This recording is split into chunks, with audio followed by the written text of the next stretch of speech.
hospital boardroom somewhere in America.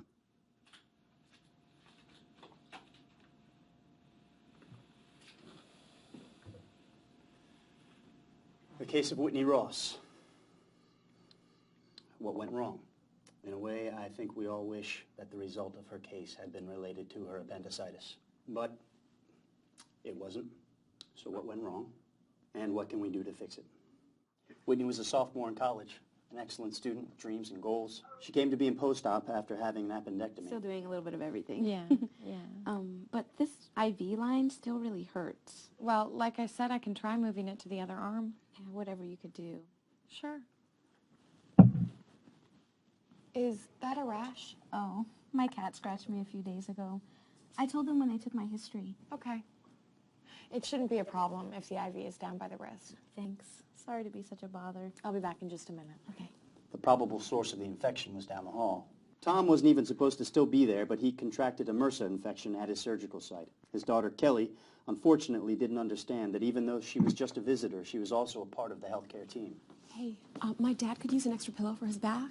Okay, I'll bring you one in just a second. Kelly had been educated by a nurse about the barrier precautions and the dangers of healthcare-associated infections, but she didn't quite grasp how just one lapse can cause infection to spread. Dina? She was a good nurse, but was burned out with stresses at work and home. I know you're always busy with all the paperwork you're doing, but if you could get to us soon. She wasn't going the extra mile to ensure the safety of patients. I just need another minute or two, and then I will bring you a pillow, yes. Okay, thanks. She recognized Kelly wasn't using her gloves correctly, but didn't use the opportunity to educate, and didn't take personal responsibility for cleaning a potentially contaminated surface. Whitney's IV still hurts. I'm going to try moving it to the other arm. Can you cover Mr. Daniels for a few minutes? Yeah, I wasn't going to finish this anyway. Thanks. Nathan? He was the director of the post-op unit. He'd come back from a conference on patient safety and infection control, motivated to make a difference. But he never instituted a sustained effort. Real change never happened. So an otherwise responsible new nurse just out of school never got the message. She was using gloves, so she didn't also feel the need to wash her hands. Nathan's staff did everything right when he was around. But there was no sense of ownership, no real change. There wasn't 100% commitment. Oh, that's so much better. Thank you. Let me know if there's anything else you need, okay? Straight A's this semester and $1 million. Okay, set your sights a little lower. Just buzz.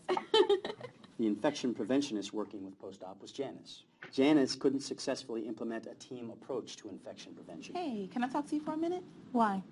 What's wrong? She was always considered an outsider. Nothing's wrong. I just wanted to follow up with you on some ideas. She lacked the skills to successfully coach staff members, and so everyone's awareness of healthcare-associated infections suffered as a result. Is it cold in here? I don't think so, but I can get you another blanket. Okay? The nurse made a note in a chart, but didn't alert anyone until after shift change. Temperature is 101, blood pressure 145/97, nothing moving in her GI tract, hypoactive bowel sounds. Looks like it's ileus. Guess you stand another day. Let's see what Dr. Kennedy says. Thanks. Manuel, in his third year of med school, he longed to make a difference. A temp of 101 is fairly typical for appendicitis. Let's monitor the postoperative ileus for 24 hours. But the patient got worse. She's been acting a little confused, but her temperature went back down. What concerns me is her arm. Look. Manuel had been watching the case all day. He suspected the patient's condition was getting much worse. I saw that. But it's here in her history. Her cat scratched her arm and she got a rash. Did you read her history, Manuel? Let's stick Dr. Kennedy directed the team to continue the antibiotics already prescribed for her appendectomy and closely monitor her condition. Monitor for peritonitis. I'm on call this weekend. Alert me if she doesn't respond. But Manuel's rotation in post-op was almost over and he didn't want to stick his neck out. Manuel accepted the attending's course of action without objection. When it came time to make a difference, he didn't speak up, even though the problem was staring him in the face. 48 hours later, the nursing assistant took Whitney's vitals at shift change, including a temperature of 97 and blood pressure of 90/60. But Manuel just recorded it and never related to the nurse or bothered Dr. Kennedy because it was the weekend.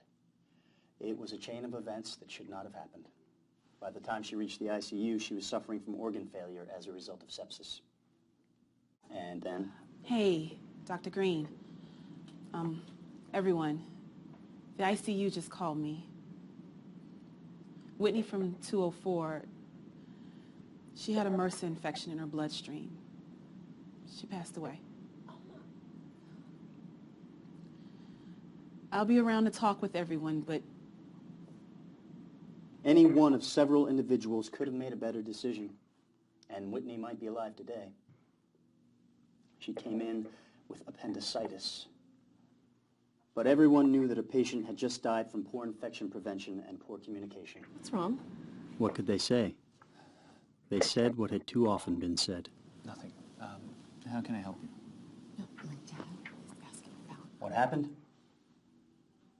Whitney joined countless others who have died of an infection acquired during their care.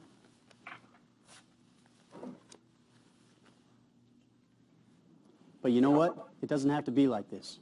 This is not reality. You have a second chance to go back in time and make new decisions as 5 of these characters.